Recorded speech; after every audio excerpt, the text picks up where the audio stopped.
Isso aí. Dom Rolando Alvarez, bispo da Nicarágua. Eita. O bispo Alvarez é condenado a 26 anos de prisão. O bispo de Matagalpa foi condenado por um tribunal nicaragüense depois de se recusar a deixar o país junto com os outros sacerdotes e opositores políticos. Como o pessoal sabe aí, a Nicarágua é uma ditadura socialista, né? Uhum. Daqui da América Latina. E agora se intensificou a perseguição política aos dissidentes ou aos contrários ao governo, tá? E esse sacerdote, eu acho que não precisa entrar tanto não, que a gente já sabe qual é o tema já. Esse sacerdote, ele foi bem antagônico ao governo. Eu acho que esse tema mais polêmico que a gente tratar hoje é o último. Ele foi bem antagônico ao governo no início do ano passado. Ele teve um entreveiro dele com as autoridades do país lá, impedindo ele de celebrar a missa e outros sacramentos. E a justificativa do governo era que ele era um terrorista, que ele conspirava contra o governo, era um traidor da pátria e tudo mais. Esses são os termos utilizados. São termos vagos? São. Mas isso aqui é geralmente para justificar esses estados de exceções desses países que estão em início de ditadura, né? Esse sacerdote, ele... A gente não sabe, tipo assim, ele é um exemplo de sacerdote porque ele é muito famoso combater isso. A gente não sabe, tá? É louvável a atitude dele? Corajoso, sim. Por que eu falei que era polêmico essa questão? E eu acho que eu que vou trazer a polêmica maior nesse caso. Eu vou começar logo com o meu comentário. As pessoas têm que ter cuidado quando se tratar desses temas de política, porque geralmente política leva as pessoas a ficar mais fervoroso, com os nervos à flor da pele.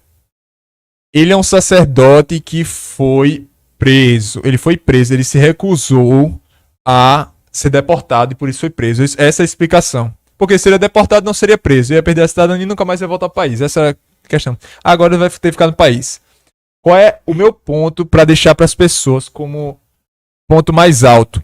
Não confundam um padre sendo preso com perseguição à igreja. Não é a mesma coisa. É parecido? Mas não é a mesma coisa. Muitas pessoas estão sendo perseguidas nesses países. Então, o motivo vai ser católico? Não é. E por que eu estou falando disso? E por que isso é tão importante? A gente não pode confundir os martírios dos grandes santos da igreja, que foram santos pelo martírio, porque a perseguição era contra a igreja. Nós temos os cristeiros recentemente, nós temos a Guerra Santa da Espanha contra os comunistas, que era a Guerra Santa, era contra a igreja, eles matavam os padres, Batalha de bispos... Pompeia. Porque, Batalha de Pompeia. Então, é específico contra a igreja. Pode até, tipo assim, é contra a igreja também, contra outras pessoas, pode ser assim. Mas o motivo tem que ser único. É a nossa fé. Nós morremos porque somos católicos. Esse é o motivo. Eu não posso ser morto porque eu apoio tal candidato. Eu não posso ser morto porque eu sou rico, ou porque eu sou pobre, porque eu sou bonito ou feio, sou inteligente ou ignorante. A motivação tem que ser única. Eu tenho que professar integralmente a fé católica. Não existe outra exceção. Tem que ser porque eu sou católico. Aí eu sou mártir e aí a perseguição é contra a igreja, é contra Cristo. E aí você entra no exemplo de São Paulo. Saulo, quando ele perseguia os católicos na igreja primitiva, ele perseguia a Cristo, mas ele não perseguia ao império lá porque tal pessoa era cidadã romana. Ele não estava perseguindo Roma quando ele perseguia um cidadão romano. Ele perseguia Cristo porque nós nos unimos a Cristo pela nossa fé. Então nós temos que professar a nossa fé. E é isso que eu falo hoje em dia. Hoje em dia, as pessoas podem se incomodar, mas é verdade. É muito difícil de ter martírio católico. Porque as pessoas não têm integridade de fé. É excepcionalmente uma pessoa ou outra que vai estudar a fé católica. Vai ter um bom padre auxiliando ela e tudo mais. Porque a crise que a gente vive hoje na igreja, e todo católico que é minimamente ciente, ele tem que admitir, nós estamos em crise, existe uma crise de fé, os sacerdotes vivem uma crise hoje grave, e essa igreja, a realidade da igreja, falando no momento, né, não produz mártires. Esse é o fato, porque as pessoas não têm integridade de fé. Católicos vão a ritos pagãos, católicos convivem com protestantes sem se preocupar com a conversão deles. Católicos cometem todo tipo de... Eu não tô falando de pecado moral aqui não, para deixar bem claro. Não é questão moral, é questão de fé. A gente tem moral e fé. A fé ela é muito mais grave, porque a moral você remedia ela sendo exortado por um padre e confessando seu pecado, voltando à continência, voltando a não ser violento ou algo do tipo. A fé não. A fé lhe leva a sair da igreja, porque o que nos une é a fé. Nós entramos pela igreja no corpo místico de Cristo, como diz a Mystery Corpore Christi do Papa Pio XII. Nós entramos pelo batismo, isso está no catecismo. Mas nós saímos da igreja pela mesma porta que a gente entrou quando a gente comete heresia. A gente é um herege, de fato, né? Então, vamos deixar claro. Essa é a minha pontuação. A igreja hoje não é capaz... Inclusive, isso é outro tema polêmico. A igreja hoje, por causa da questão doutrinária, não é capaz de produzir santos. E essa é a realidade. É triste falar isso, mas é verdade. Nós temos dificuldade de converter pessoas hoje porque os padres não são referência de santidade para os fiéis. O protestante olha para um padre da mesma forma como ele olha para o pastor dele. O protestante olha para o religioso da mesma forma como ele vê a crentezinha da rua dele. Essas pessoas não exortam na forma de falar a fé católica. Não exala assim. Não tem cheiro de católico quando as pessoas estão lá. Tá entendendo? As pessoas vão para ritos hoje que são praticamente a mesma coisa entre um protestante, um espírita e um católico. Então, se a igreja não produz santos, não produz pessoas de fé, a fé, eu não tô falando questão de moral não, para deixar isso bem claro. É fé, o que elas creem, que é uma coisa sem defeitos, é integral, como tá aqui no Catecismo de São Pio X de Trento.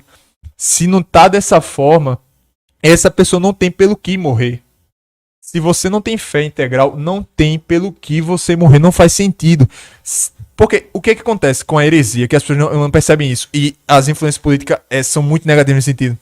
Porque as pessoas acham que podem conciliar o mal com o bem ao mesmo tempo. Ou seja, ela pode cometer uma heresia e professar a outra fé. Não existe isso. Por quê? Toda heresia é um pecado contra o primeiro mandamento, que é amar a Deus sobre todas as coisas. E toda heresia vai contra o principal dogma de fé católica que eu falei no começo do programa, que é o quê? Jesus Cristo é Deus. Ele não é um pastor qualquer, ele não é um filósofo, ele não é ele não é nada disso, ele é Deus mesmo. E tudo isso, mesmo que de forma tangencial, destrói esse dogma. Então, só vai existir a Igreja Católica, o corpo físico da igreja, né, que é a hierarquia, só vai conseguir produzir santos, pessoas de doutrina indiscutível, quando resolver a crise. Enquanto isso, não tem como resolver, porque existem muitos bispos hoje que promovem doutrinas erradas. Se o bispo é referência de doutrina para o católico, como é que ele vai ser santo se ele não tem doutrina? Então, a gente fica aqui como católico dizendo... Pega o catecismo aqui de São Pio X, pega o catecismo de Trento, a gente vai estudar sozinho, porque se eu for pro bispo, o bispo vai dizer coisas totalmente contrárias. O amigo que acabou de dar um exemplo, o sacerdote utilizando um documento papal. Olha o grau que a gente chegou. Eu tô com um documento papal aqui, ó. Bula Una Santa, do Papa Bonifácio VIII. Tô com um documento papal. Isso aqui é o que o católico cria até 1960. E o que a gente vai ter hoje é o documento Amoris Laetitia, que tá relativizando pecados contra a castidade, pecados contra a fé, contra o matrimônio, contra todo tipo de coisa. Só que o Papa nunca é responsabilizado por esses atos, só que os atos são deles. Ele não pode se eximir só porque não foi ele que produziu o documento. O Amoris Laetitia foi um compilado que fizeram de várias consultas públicas. Leonardo Boff disse que quem ajudou o Papa a escrever o Amoris Laetitia foi ele. Exato. Isso é muito grave. Porque o que era um documento papal era um documento produzido por um homem que geralmente era próximo da santidade. Ele produziu o documento papal, o Papa revia e fazia as anotações dele. Ele fazia todas as alterações necessárias para ser totalmente ortodoxo. Esse documento aqui é uma página. São 5 parágrafos. Se quiser começar a ler, pode.